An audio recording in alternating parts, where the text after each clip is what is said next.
en Venezolanos, en la tercera temporada de Los del Podio. Hoy tenemos el gusto, el placer de conversar con Fina Torres, la cineasta venezolana que nació en Caracas en octubre de 1951. Y Fina, vamos a comenzar por el principio. ¿Cómo es esa casa a la que tú llegas? ¿Cómo fue tu infancia? ¿Dónde estudiaste? ¿Dónde vivías? ¿Dónde estudiaste la secundaria? Bueno, mira, yo nací en Caracas, como bien lo dijiste, en el 51, en octubre. Bueno, yo nací en una clínica, no me acuerdo qué se dijo, estaba muy chiquita, pero yo crecí en la casa que tenía mis padres en La Castellana, la avenida principal de La Castellana, que ya la acaban de tumbar. Am, Crecí, fui al colegio, primero al Meris y luego al San José de Tarbes. Estudié, ¿cómo se llama? Diseño gráfico en la Neumann un año, luego estudié comunicación social en la Católica porque la central estaba cerrada y luego estudié como 2 años o tres, ya no me acuerdo, y luego me fui a París a estudiar cine en París, en una escuela de cine que se llamaba en esa época el IDEC y ahora se llama la FEMIS. Ok, y estando en comunicación social en la Católica, fue donde tomó cuerpo tu vocación de cineasta, ¿fue allí?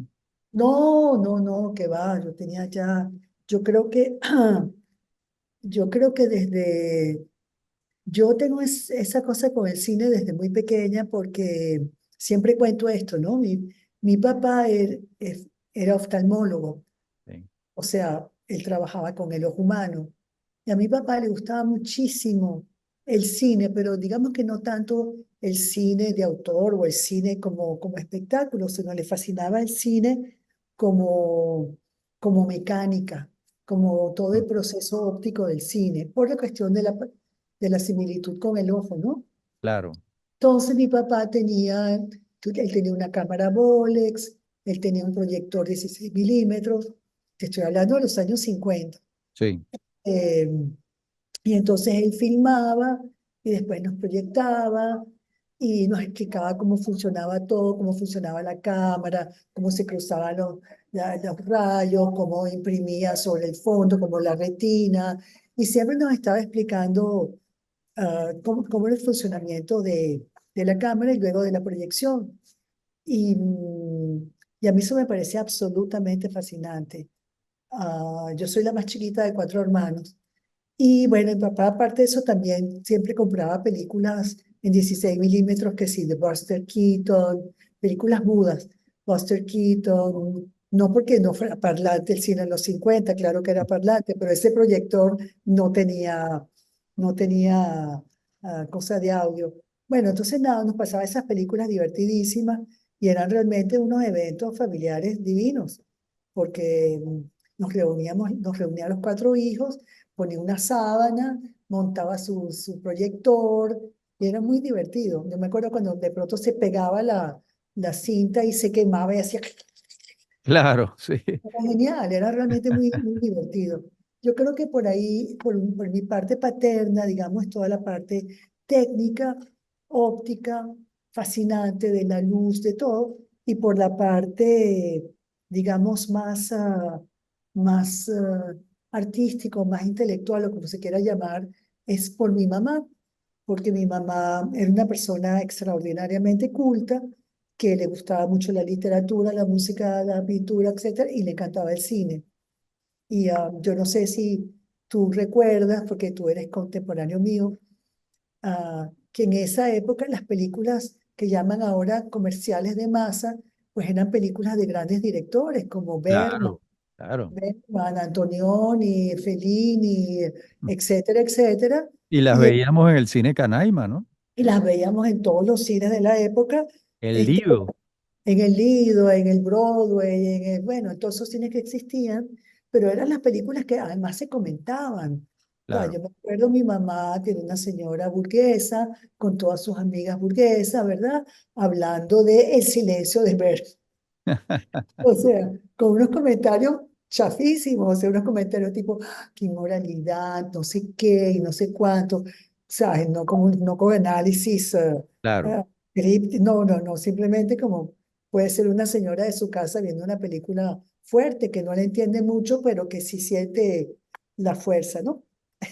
Y entonces yo creo que entre esos dos universos puede salir yo. Entonces yo Bien. era como chiquita. O sea que es desde niña que tu padre te fue acercando al cine desde un punto de vista técnico. Y en la católica, ¿tuviste algún profesor de cine que recuerdas que No, lo que pasa es que como yo tenía esa, digamos, vocación, como lo llames, desde muy chiquita, desde los, ¿qué te digo yo? 11, 12, 13, 14 años, cuando ya más yo me di cuenta de que el cine comercial, el cine de gran pantalla, se hacía y que las mujeres participaban. Acuérdate que en los 50 pues, no era tan evidente la cuestión de las mujeres. Yo me interesé muchísimo y siempre, o sea, decidí que eso es lo que yo quería hacer.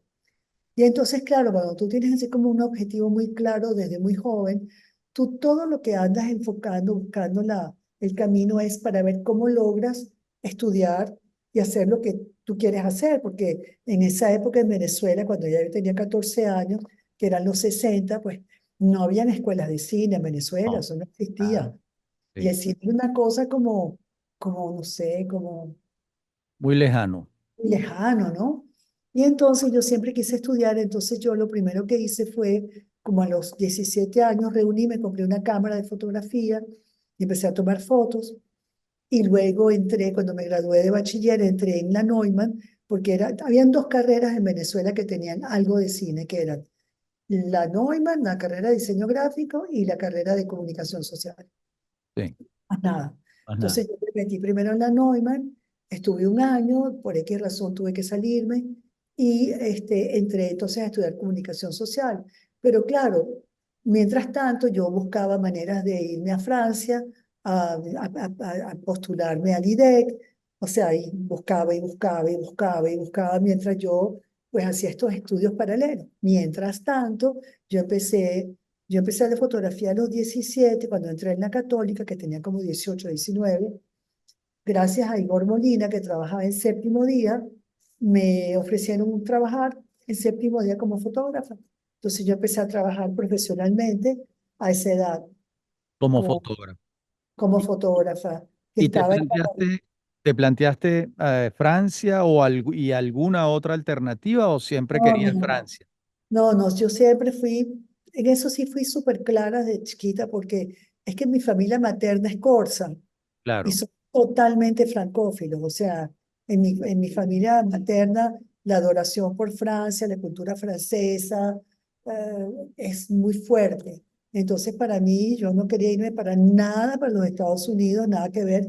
Yo quería ir a Francia, a París, al IDEC, donde había estudiado Margot, que era supuestamente la mejor escuela de cine del mundo, Margot Benacerraf. Bóveda Serrat, sí. Y entonces yo así, ¿no? Muy enfocada. Y bueno, yo creo que cuando uno se enfoca de esa manera, de tan joven, que pone todas sus energías, pues termina uno consiguiendo lo que busca, ¿no? Claro. Y una vez que te gradúas allí en el Instituto de Altos Estudios de la Cinematografía, el IDEC, ejerces como editora, como operadora de cámara y script, mientras vas soñando con tus propios proyectos. ¿Cómo fue esa primera experiencia profesional allá en Francia? Bueno, mira, sí, como técnica, trabajando para otros. Sí, Sí, bueno, cuando yo me gradué del IDEC, yo me fui a Venezuela porque pensé que iba a poder trabajar en Venezuela, pero me di cuenta que en ese momento, que era el año 77, pues no había mucho no, todavía donde ejercer. Entonces yo regresé a Francia y empecé a buscar trabajo.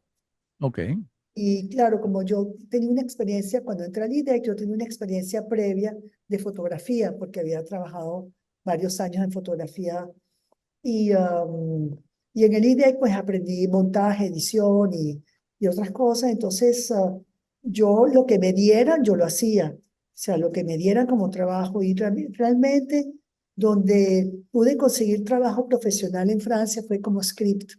sí, después de que yo hice de todo, montaje, fotografía, dirección, detección de fotografía, etc. Y me fue muy bueno, ¿sabes? Porque curiosamente para un director, para alguien que quiere ser director, el puesto de script es el mejor, el más enriquecedor, porque realmente el script es como no solamente la memoria de la filmación, sino que es la que lleva la información de todo. Claro. Y es la mano izquierda del director. Si la mano derecha es el primer asistente, la mano izquierda es el script. Es la que lleva los textos, la que lleva la secuencia, la que dice faltó esto, aquí hay un récord que no está bien. Entonces te obliga a pensar, a estar muy pendiente, a pensar mucho y a manejar todo el lenguaje cinematográfico de manera, sobre todo en esa época que era en celuloide, que si cometías un error era fatal, pues a estar muy pendiente de todo cómo funciona la cuestión cinematográfica. Entonces, la verdad es que aprendí mucho. Bueno, sin embargo, hiciste un corto aquí, creo que en Venezuela, que se llamó Un largo viaje, es del año 1977. No, ese corto lo hice en Francia. Ah, Ese corto fue mi tesis de grado del IDEC. muy bien. Y entonces es la historia de una venezolana, igual que siempre mis temas son siempre los mismos. Una historia de una venezolana que llega a París, que llega a París y son todos los avatares de una recién llegada a París, migrante, estudiante, todo el shock que tiene con, sobre todo en esa época de los 70 con esa cultura diametralmente, bueno, diametralmente, pero bastante diferente a la nuestra. Bueno, vamos a hacer una pausa. Estamos conversando con Fina Torres sobre su vida y su obra, una gran cineasta venezolana. Y en la próxima parte del programa pasamos a un mediometraje que se llama Del otro lado del sueño, del año 1979. Ya regresamos.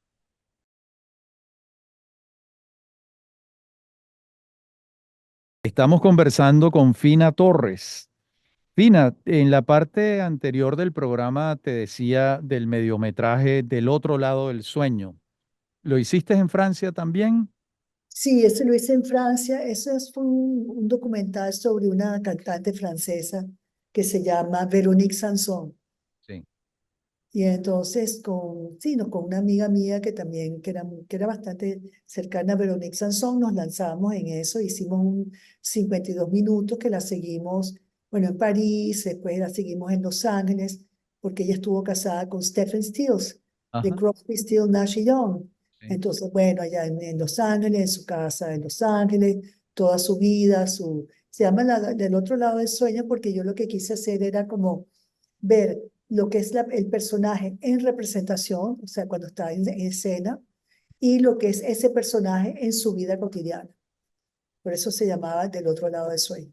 Bueno, y llegamos a tu ópera prima, que fue un gran acontecimiento en el año 1985, que ganó el premio La Cámara de Oro del Festival de Cannes. Y bueno, cuéntanos de Oriana, ¿cómo fue? Revélanos toda la hechura de esa obra tan estimada en muchos sitios del mundo.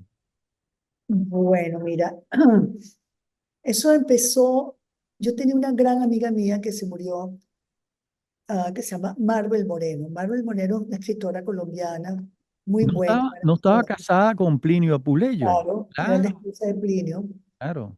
con quien yo trabajé tantos años.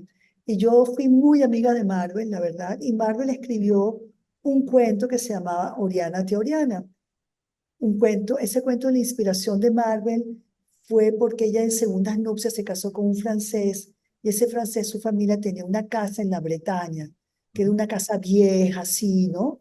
Y entonces ella, yo me acuerdo que nos fuimos de ahí para pasar unos días con sus hijas y había como, era una casa como, bueno, como toda casa vieja, llena de ruidos y un poco así como medio tenebrosa.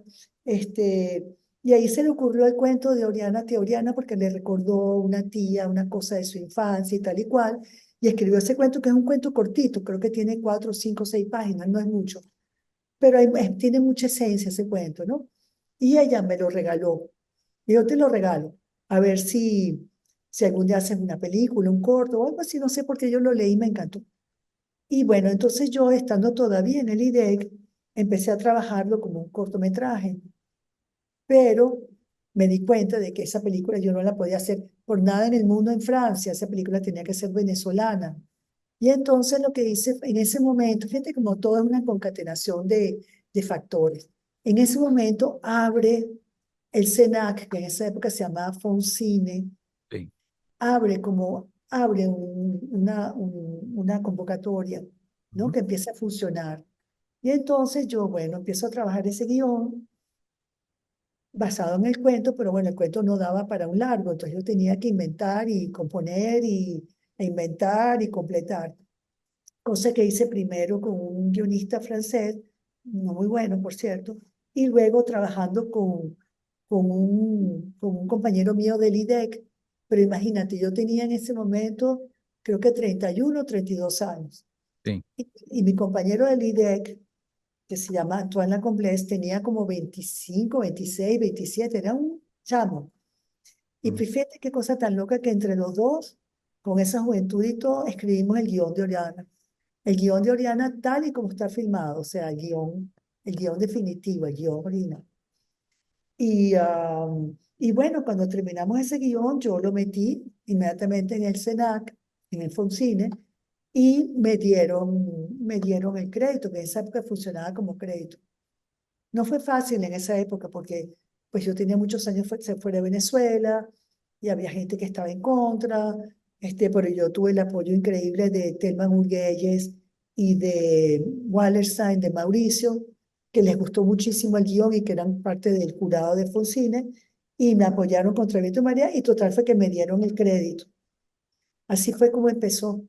Con ese crédito, con ese aval de Fonsine, yo conseguí también un apoyo en Francia, en el Ministerio de Relaciones Exteriores, y así armé la coproducción entre Francia y Venezuela. ¿Y el casting lo hiciste tú? ¿Te ayudó alguien en particular? No, no, el casting lo hice yo. Acuérdate que, bueno, en esa época yo tenía, cuando empecé, Oriana tenía como 30 y, oye, ¿cuántos años tenía yo? 84. 35 años, No, 34. no, como 33, 32 años cuando empecé Oriana.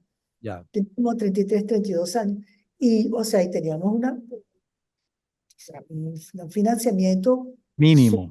Mínimo. súper reducido. Y bueno, y en esa época uno hacía todo. O sea, uno hacía todo. No es como ahora que, bueno, cuando uno está ya en un cine más comercial o más aparatoso, pues sí tienes director de casting, director de esto. En esa época nada.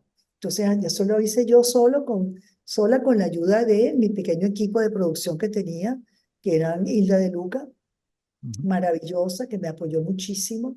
Y entre las dos ya tenía como 25 años, Hilda. Sí, éramos un par de chamas. Y entonces así fuimos, hicimos el casting. El casting fue, pues, a mí me tomó como 6 meses hacer el casting. Por- Caramba.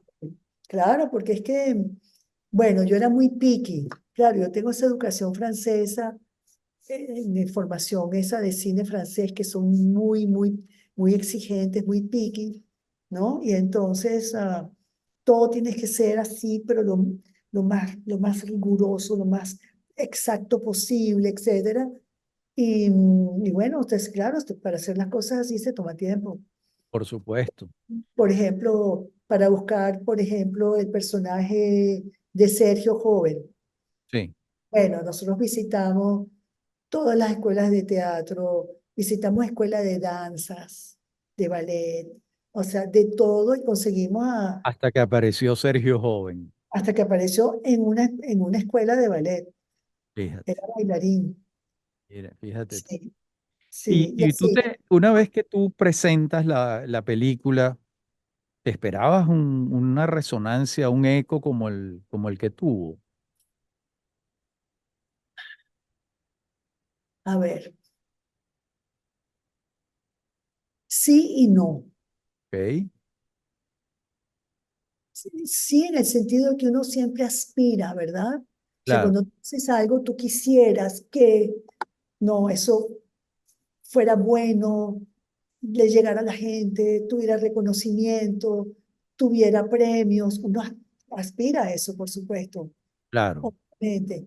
Por otra parte, uno no sabe, sobre todo con tu primera película, claro. ¿no? Entonces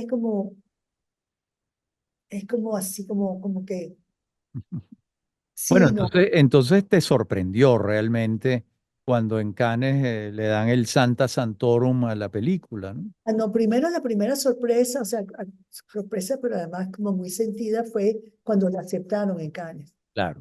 Claro. Eso fue lo primero que fue como, no puede ser, aceptaron la película en Cannes, qué maravilla, ¿no? Y entonces uno, wow. Y luego efectivamente, cuando estábamos en el festival y me dijeron que me quedara, que no me fuera, porque me tenía que quedar, porque me tenía que quedar. Entonces, claro, yo entendí que algo estaba pasando. Claro, Entonces, de ella era lo del premio, ¿no? Y claro, súper, bueno, imagínate la emoción. Para una primera película, sí. no, no te puedo explicar la emoción. Entonces, claro, maravilloso, te sientes una cosa que no puedes sentir, pero eso tiene, ¿sabes qué? Yo estoy convencida de algo, que un primer premio tan importante para una primera obra tiene como dicen los americanos, su downside. Sí. Tiene su downside porque ya que te ganas ese premio, tú te dices, ¿y ahora qué voy a hacer como Claro, segunda? te pone la cota muy alta, te pone la... eso explica el tiempo que pasó entre Oriana y Mecánicas Celestes. Y una de esas explicaciones es eso, Ok, porque lo imaginé, ¿no? la expectativa era tan grande, no solamente la de uno, obviamente la propia, sino la de la gente, que Claro. todo el mundo te dice, la próxima tiene que ser mejor, y la próxima, y tú te sientes como una cucaracha. Tú Qué dices, difícil, ¿verdad? Qué yo no difícil, sí. puedo, yo no puedo con esta presión, no puedo. Entonces yo esos 9 años que pasé, hice otras cosas, hice documentales o hice publicidad, institucionales, etcétera, ¿no? Di clases, Regresaste a vivir a París en esos años también, ¿no?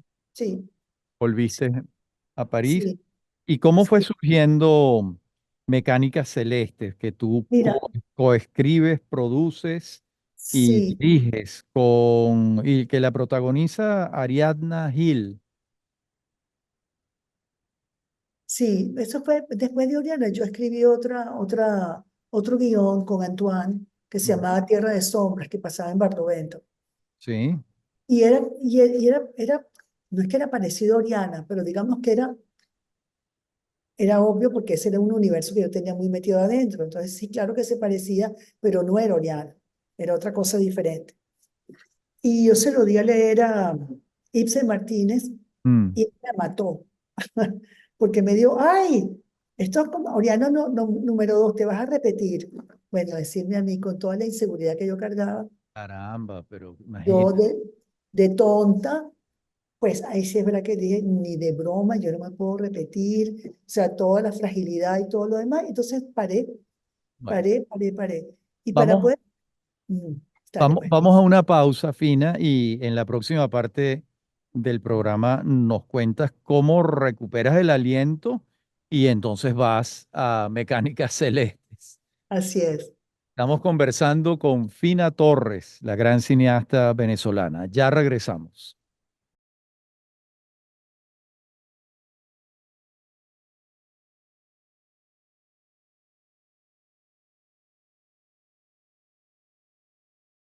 La parte anterior del programa, Fina, te hablaba de Mecánicas Celestes.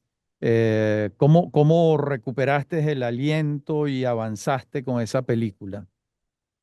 Bueno, mira, se pasaron 9 años, ¿verdad? En 9 años uno cambia, ¿verdad? Uno cambia. Claro, Y mucho. entonces uno madura, cambia, no sé qué. Y entonces yo me di cuenta que la única manera de salirme de Oriana, Mm, de salir de ese estuche que me había metido y me había metido, era hacer algo diametralmente opuesto, exacto, pero exacto. algo que, o sea, Bueno, nada que ver. y es diametralmente opuesta. La película es otra cosa. Sí.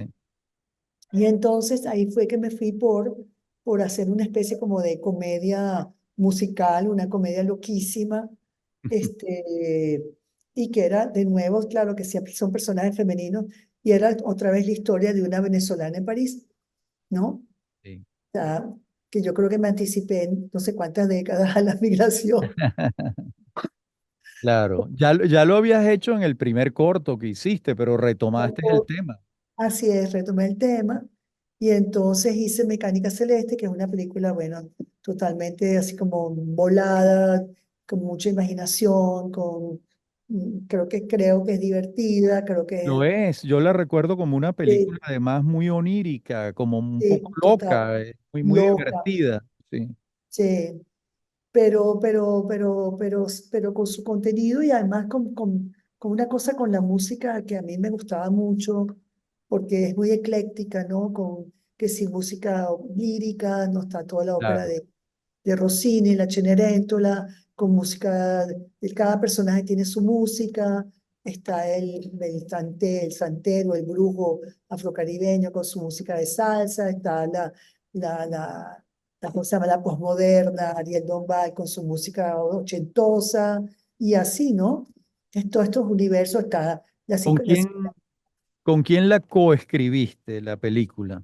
¿Quién te ayudó? esa, esa sí la escribí con varios, la escribí primero yo y después la fui corrigiendo y enriqueciendo como con tres o cuatro diferentes guionistas, no con Antoine esta vez. Ok, Trabajé con Yves Belobre, ya no me acuerdo, ay, con Tetche Borman, que era la hija de Borman, sí, y, y en realidad pues yo me divertí mucho filmándola porque además yo estaba muy enamorada de París entre dos guerras, ¿no? Lo que llaman claro, esa época que era súper interesante y era el París de las películas ¿cómo se llama? Les Enfants du Paradis, de todas esas películas ay, no me acuerdo ahorita el director, se me fue el nombre, perdón, que todas las escenografías eran de un gran escenógrafo, se llamaba Alexander Troner, y yo estaba enamorada de ese París porque era el París como en su esencia más pura, ¿no? Que sí. es un París más popular, más, ¿no?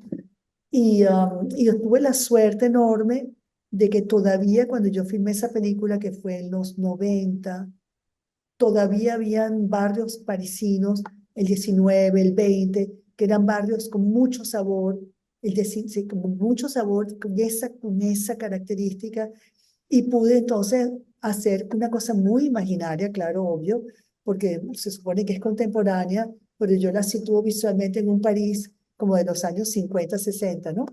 Muy bien. Bueno, y después Entonces, viene, y pasan varios años, porque en el 2000 entonces diriges esa comedia romántica Las Mujeres Arriba. Allí, sí. allí hay un cambio porque trabajas para la Fox Searchlight Pictures y diriges a Penélope Cruz en esa oportunidad, ¿no? ¿Cómo fue surgió esa proposición? Bueno, mira, muy sencillo. Sucede que Mecánica Celeste tuvo mucho éxito en los Estados Unidos, Ah, muchísimo éxito, pegó durísimo, les encantó, y a partir de ese momento incluso Disney la compró para hacer un remake, imagínate. imagínate, pero, Y entonces me empezaron a llegar ofertas de trabajo en Los Ángeles, ajá, y yo la verdad es que ya tenía como 28 años en París, estaba cansada, claro. ya yo me quería ir, ya yo me quería ir, no sabía para dónde, pero ya yo me quería ir. Y cuando llega esto, pues perfecto, dije, o ahora o nunca. Y te Y fuiste a entonces, Los y Ángeles. me fui a Los Ángeles y una de las propuestas que me habían hecho era esta, de las Mujeres Arriba, de Woman on Top, y yo que estaba muy curiosa de ver cómo funcionaba por dentro la industria americana de Hollywood, Claro, claro. porque una cosa es el cine francés o el cine europeo independiente, que es el que yo siempre he hecho toda mi vida, que cine independiente venezolano, de donde sea, un Sí. cine independiente, o el donde, cómo funciona una industria por dentro. Me Ujú. daba muchísima curiosidad. Y entonces me fue a Los Ángeles y bueno, a mí me pareció fascinante Los Ángeles. La verdad es que yo me la pasé bomba y me encantó, me pareció una ciudad durísima, extensa, que al principio te sientes perdido, Interminable, sí, ¿no? interminable, te sientes aislado, pero cuando le agarras como la vueltica, ya te parece fascinante. Es una urbe totalmente, una distopía, como tú la quieras llamar. Y quedaste contenta con esa película. Entonces, fíjate, yo tenía Ujú. varios proyectos andando, pero yo mira qué curioso, a este proyecto a mí me lo ofrecieron. Yo leí el guión y dije que no. yo pasé, Mira tú. porque bueno, yo quería hacer algo un poquito más denso. Tú Sí, sabes como uno de necio viniendo del cine y todo lo demás. Y seguía trabajando en los otros proyectos y como al año volvieron otra vez los de Fox. Me dijeron, queremos que seas tú, por favor. Entonces yo dije, bueno, pero como experiencia, ¿por qué no déjame hacerlo? Entonces le puse la condición de que yo quería pues reforzar un poco, o sea, trabajar un poquito en el guión, ¿no? Darle un claro. poquito. Y entonces me dijeron que sí, y entonces empecé a trabajar el guión, trabajé mucho con mi productor gringo, que era maravilloso, se llamaba Alan Poole, y la verdad es que fue una experiencia, yo tengo que decirlo, súper agradable. Qué Yo bien. me la pasé bomba, de Ay, verdad. qué Me bueno. pareció, era tan diferente, ¿no? Del cine de autor, porque ahí uno suda, uno todo es así, rascándola así al mínimo, o sea, tratando de hacer todo. Y aquí tienes todo un equipo, toda una estructura, toda Claro. una cosa, o sea, y además te tratan súper bien, ¿no? Porque ya estás como dentro del estudio, entonces te tratan bien, te escuchan. Yo tuve suerte que a mí ellos fueron muy, muy amables conmigo, nunca me impusieron nada. Bueno, O una sea, gran suerte. Qué bien, qué bien. y la verdad, era una película pequeña, era una película de Fox Searchlight, o sea, de un presupuesto para Hollywood mínimo de $7 millones, que para eso Claro, es eso es peanut, nada. pero yo me la pasé bomba, Y la verdad. mira, y la próxima es un cambio también interesante porque es una película en Cuba que se llama Habana Eva, con la venezolana Prakriti Maduro como Sí, protagonista, ¿no? Y se desarrolla allá en La Habana. sí, fíjate, a diferencia de Woman on Top, que fue como un ejercicio de estilo, porque, bueno, una película simpática, una comedia, no, romantic comedy. Lo único que yo le puse todo mi esfuerzo fue, digamos, a la parte visual, ¿no? A la parte cinematográfica, al ritmo, a toda esa cosa, ¿no? Y a la música y toda esta cosa brasilera que es fascinante, ¿no? Pero no tiene mayor pretensión intelectual, sino una comedia ligera, simpática, bien hecha y ya. Pero claro, ya Habana Eva es harina de otro costal. Ok, cuéntanos cuál es esa harina y cuál es el costal. Bueno, mira, yo fui en el 85 al Festival de Cuba de La Habana Ujú. con Oriana. ¿No? Sí. Y, y yo en ese momento pertenecía, así como, era como de lo que llaman, era como de la, no sé cómo se llamará ahora, pero en ese momento era de la, ¿sabes que la izquierda se dividió Ujú. en los años, no me acuerdo, 70, 69, 70, con el famoso caso Padilla? Claro, por supuesto, sí, Entonces se escindió, y entonces los de totalmente. izquierda, no sé cómo llamarla, progresista, y la izquierda tradicional, no sé cómo llamar, Ortodoxa, sí. ortodoxa, y yo, por supuesto, yo era joven y todo, yo me fui por la izquierda progresista, ¿no? Ujú. Entonces yo tenía una visión de Cuba, pues, como un estado totalitario, una dictadura comunista terrible, etcétera, etcétera, bla, bla, bla. Y entonces, claro, que yo llego a Cuba y efectivamente, pues toda la apariencia sí, o sea, el aeropuerto ya era una, en el 85 era una cosa así que súper cerrado. Luego tú salías y era como un viaje en el tiempo porque no habían casi carros, o sea, no habían casi carros, habían carros muy viejos. Claro. Como ahora, La Habana ha cambiado muchísimo en los últimos 30 años, pero bueno, en ese momento todavía era bien comunista, ¿no? Y Ujú. entonces yo estaba como muy rebelde, pero, pero, pero cuando conocí La Habana, yo me enamoré perdidamente de la ciudad. En el 85, pero Perdidamente, perdidamente, perdidamente, claro, una ciudad bellísima. porque además me recordaba muchas partes de La Habana, me recordaban mucho a la Caracas de mi infancia. Sí, claro, Caracas que desapareció ya, claro, la sí. tumbaron, Sobre todo esa zona del Vedado, que era parecida a Campo Alegre, etcétera, ¿no?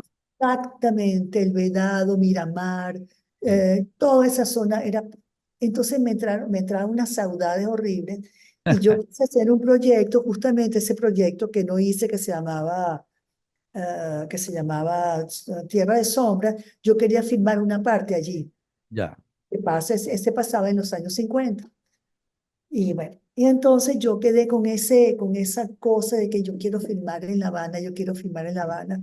Y entonces justamente unos franceses me propusieron un guión de un cubano, se llamaba Habanas. ok. Y era un melodrama, una tragedia, una cosa así súper heavy, súper pesada, con una prostituta, una galletera que le daba sida, porque no sé qué, y terminaba en un sido, ¿cómo se llama? Un sido, ¿cómo se llama? Ay, no, Bueno, pero eso, algo muy escabroso, pues. sí era, pero el final tenía una cosa que a mí me gustó mucho, que yo lo guardé para la película. Entonces, lo mismo que siempre hago, les dije, bueno, denme el guión, si me dejan modificarlo y transformarlo, pues sí, yo la hago. Y entonces, bueno, me dijeron que sí, y entonces yo me fui para La Habana, tengo un amigo que quiero mucho, un guionista cubano que se llama Julio, y con Julio nos sentamos como 4 meses o 3 meses a darle rosca a ese guión, y lo cambiamos, lo volvimos de un melodrama totalmente terrible, lo volvimos una comedia, ¿verdad? Y luego le terminé de dar una pasada con Arturo, otro guionista cubano maravilloso, y que fue el que le puso toda esa cosa genial de que si las viejas verdes y todo ese Claro. humor súper ácido. Y así fue. Y esa película yo la quiero muchísimo porque además, digamos que políticamente, el statement que hay en el fondo de la película, y no sé si queda claro o no, es que ni esto ni aquello, sino todo lo contrario por la mitad. Es lo que Bueno, llaman la tercera vía. bueno, vamos, ¿Viste? muy bien. Vamos a hacer una pausa y vamos a la última parte del programa donde vamos a conversar sobre Liz en septiembre, una película del 2014. Estamos conversando con Fina Torres. Ya regresamos.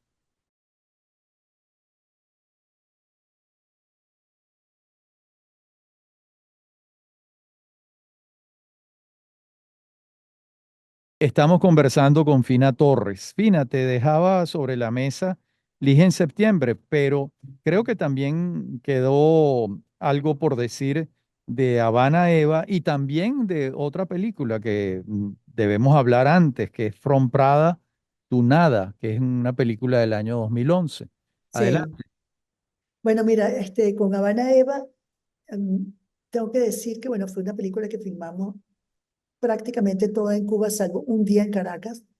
Este, yo creo que de todas las filmaciones que yo he hecho, la filmación más conmovedora y más placentera fue la de, curiosamente, mira, y mira que la situación de los cubanos no es fácil, que es todo muy precario, que tienes que tener mucho cuidado, si se te echa a perder algo, se te rompe algo, es muy difícil reemplazarlo. Claro, El pueblo cubano es tan generoso, tan lindo, tan servicial, todo el mundo está tan ansioso de ayudarte, que realmente fue una filmación para mí súper, súper, súper linda. Y es una película que yo quiero mucho, una película muy divertida porque yo la hice en coproducción con Cuba, claro, con el ICAIC, obviamente, es muy difícil claro, no hacer hacerlo. coproducción con el ICAIC. Sí, Y fue una película que fue filmada en Cuba con los permisos y todo, y cuando ya se terminó y ya pues estaba listo para ser exhibida y distribuida, en Cuba la prohibieron, no la dejaron exhibir en las salas. caramba, qué lástima, ¿no? Qué cosa, ¿no? Tan Claro, curiosa. Y sí, sin embargo, fíjate que el embajador de Cuba en Venezuela en ese momento, en esa época, y a ella, la esposa, le encantó y me invitaron a almorzar a su casa y todo. Entonces es una cosa loquísima. pero se También vio en otros sitios, ¿no? no, se vio en todas partes, En todas claro, y partes, claro. claro, y en todo, o sea, no es que fue prohibida en el mundo, sino que no la distribuyeron en Cuba, Vaya, porque bueno, la nomenclatura, o digamos, la cosa ortodoxa dice que es una película que se burla de la revolución o algo así, y fue pues fue una película que tuvo mucha discusión porque hay gente que decía que bueno, que cómo era posible que yo filmara en Cuba, que yo era lo que fuera, y los otro lado decía que esa película era es, contra la revolución, o sea que es lo que quedaste en el medio. es que siempre cuando uno tiene una posición centro, siempre te atacan de los dos lados, De los es dos lados. Es inevitable. así, es así. ¿Y cómo Bueno, llegaste a From Prada to nada? bueno, igual estaba en Los Ángeles ya y después me ofrecieron esa película, que era una adaptación de Sense and Sensibility de Jane Austen, Ujú. y a mí en el mundo chicano contemporáneo. Y a mí me pareció genial la idea. Claro. Y yo tenía un amigo mío que es genial, que es un dramaturgo chicano, que es genial, Luis Alfaro, y le propuse, entonces hicimos el guión, la adaptación, pero ahí sí, ahí sí no fue como en Woman on Top, para nada, porque esto era como una productora independiente que cuando me convocaron, me convidaron, era, sí, nosotros creemos en el cine de autor y tienes toda la libertad, ¿verdad? Sí. Y Lo que cuando llaman estamos, allá indie, ¿no? Cine indie. indie, y cuando arrancamos, resulta que no. Resulta que entonces no, y no puedes esto, y quita esto, y empezaron a fregar la paciencia con el guión, imagínate, con un dramaturgo a número uno en Los Ángeles, un tipo brillantísimo, y empezaron brutos, se empezaron a fastidiar. Luego yo cometí el error de conseguirles una coproducción con México, y toda la belleza de la película sucede en East LA. East LA es una zona de Los Ángeles que es muy particular porque es una zona donde anteriormente, en décadas, o sea, en los años 20 y 30, fue pasando como de población a población. Primero estaban los judíos, después estaban los irlandeses, después estaba, y por último, todos los migrantes mexicanos. Entonces, todas son casitas como de estilo victoriano, muy simples, muy simples, no nada elegancia, contrariamente muy sencillitas así, pero dentro de ese contexto es puro México, entonces todo está en español, y entonces o sea, es una cosa sincrética que a mí me parece interesantísima, y eso era todo el interés que yo tenía, que esa historia se desarrollara allí. Y luego entonces llegaron estos, hicieron esa coproducción que se las conseguí yo con México, se dieron cuenta de que filmar en México era muchísimo más barato, y entonces mudaron la producción a Monterrey. Ok. Y Monterrey no tiene Nada absolutamente, que ver. Nada. pero, o sea, nada que ver con esta ley, nada que ver con esta ley. Entonces yo empecé a sufrir, y a sufrir, entonces renuncié, dije que yo no filmaba así, Bueno, que yo no tenía y así ningún fue. sentido. Claro. Entonces quedé como guionista y como productora ejecutiva. Bueno. Y Lisa en septiembre, que es del año 2014. Esa sí fue Ajá. otra experiencia, ¿no?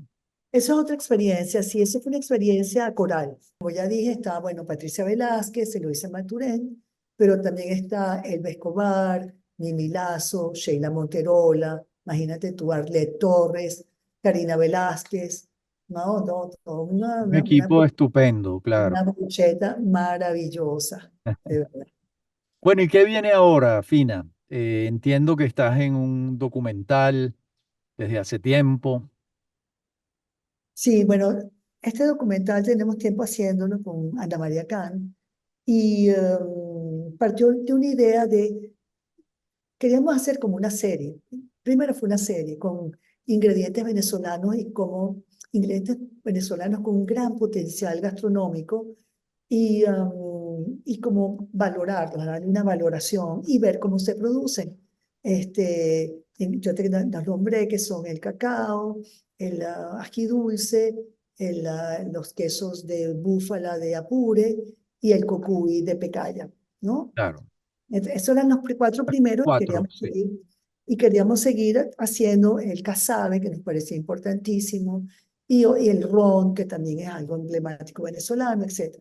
Pero solamente pues, nos quedamos en esos cuatro productos, o de estos cuatro ingredientes, y nos dimos cuenta al principio que no bastaba, o sea, hacer el ingrediente, la producción y su valor, sino que estábamos en Venezuela en un momento muy crítico, muy duro de nuestra historia, y que no podíamos desprendernos de la situación, Claro, sin entrar en denuncia política ni nada de eso, sino entrar en una realidad de la dificultad que tienen los productores para producir, y valga la redundancia, esos claro. este, eh, empezó a tomar otro cariz.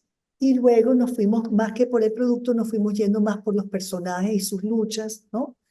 Y así, ¿no? Fuimos así como evolucionando mientras íbamos filmando. Y entonces ahorita terminamos de filmar justamente este año, en febrero, y ya empezamos en la edición. Y pensamos que estará listo a final de año. Qué maravilla. Bueno, lo esperamos. Va a ser un largometraje, un documental Sí, va largo. a ser un documental largo, bueno, de 1 hora y media. No es Claro. fácil el documental, es un género bien difícil. La verdad es que yo me quito el sombrero ante los documentalistas venezolanos y bueno, y mundiales, porque realmente es un género bien complicado, bien duro y bien difícil. Exigente, claro. Sí, muy exigente, muy complejo. Bueno, y has tenido, después de todo este desarrollo, son, bueno, 50 años dedicada al cine. Se dice Sí. rápido, pero no. No, qué barbaridad, sí. Uy, Dios mío, sí, qué horror. 50 años, bueno, esperemos que vengan muchas otras obras y que tengas muchos otros proyectos. Nos quedan apenas un minuto, Fina. Muchísimas gracias por esta entrevista. De verdad, hemos recorrido, creo que casi todo tu trabajo. Tienes la palabra para despedirte de los oyentes. Rafael, no, muchísimas gracias a ti por esta ocasión, por esta posibilidad de contar un poquito, pues sí, esta carrera de 50 años, Dios mío. Disculpa por haberte dado esa No, precisión. al contrario, me parece importantísimo, una toma de conciencia, que el tiempo apremia, Claro que sí. Bueno, el tiempo apremia. muchísimas gracias, Fina Aquí, Torres.